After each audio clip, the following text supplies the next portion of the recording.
அனைவருக்கும் வணக்கம். நம்ம டெய்லியும் banking and SSC point of வியூல 5 கொஸ்டின்ஸ் கரண்ட் அஃபேர்ஸ்லேருந்து பார்க்குறோம். இன்னைக்கு என்ன கொஸ்டின்ஸ் இருக்கு அப்படிங்கிறத பார்ப்போம். First one, emerald triangle is a boundary dispute between அப்படின்னு சொல்லி கேட்டிருக்காங்க. ஸோ எமரால்ட் ட்ரையாங்கிள் அப்படிங்கிறது பார்த்தீங்கன்னா, லாவோஸ், கம்போடியா அண்ட் தாய்லாந்து இவங்களுக்கு இடையில இருக்கக்கூடிய ஒரு பவுண்டரி டிஸ்பியூட். ஓகேவா? ஸோ அத தான் நம்ம இங்க பார்க்குறோம். சரியா? Next, Kolhapuri chappal is famous in which state அப்படின்னு சொல்லி கேட்டிருக்காங்க. கோலாபுரி செப்பல். கோலாபுரி அப்படிங்கிறது நமக்கு மகாராஷ்டிரால இருக்கு. ஸோ இந்த கோலாபுரி ரீஜியன்லேருந்து வரக்கூடிய செப்பல்ஸ் வந்து எப்பயுமே பார்த்தீங்கன்னா, வேர்ல்டு ஃபுல்லாவே ஃபேமஸ் தான். ஓகேவா? கோலாபுரி செப்பல்ஸ் அப்படிங்கிறது அதுவே தனி பிராண்ட். ஒரு ஜிஐ டேக் மாரி அதுவே. ஓகேவா? ஸோ கோலாபுரி செப்பல்ஸ் அப்படின்னா நமக்கு மகாராஷ்டிரா ரொம்ப ரொம்ப ஸ்ட்ரென்த்தா இருக்கும். ஆ பிரிட்டிலா இருக்கும். சரியா?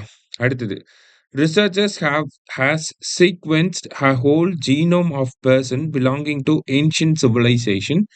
He belonged to which civilization அப்படின்னு சொல்லி கேட்டிருக்காங்க.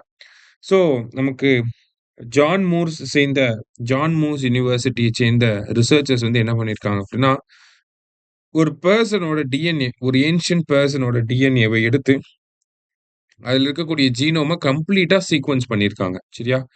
ஸோ அந்த ஜீனோம் சீக்வென்சிங் மூலியமா உங்களுக்கு என்னலாம் தெரிஞ்சிருக்குன்னா, அவரோட ஹைட் என்ன?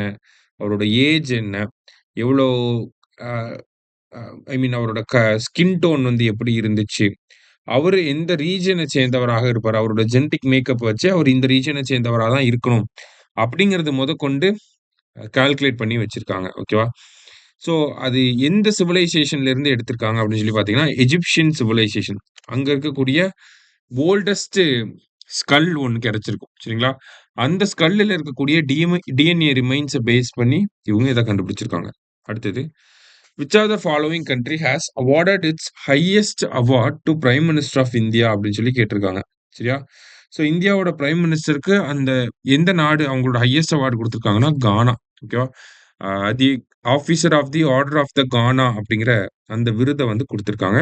கிட்டத்தட்ட 23 நாடுகள் நம்ம பிரைம் மினிஸ்டருக்கு அவங்கவங்க நாடுகளோட ஹையஸ்ட் அவார்ட குடுத்திருக்காங்க. லாஸ்ட்டா, judges enquiry act was passed in which இயர்ன்னு கேட்டிருக்காங்க. எப்போ அப்படின்னா 1968. சரியா? ஸோ இன்னைக்கு 5 கொஸ்டின்ஸ் பார்த்துருக்கோம். Thank you.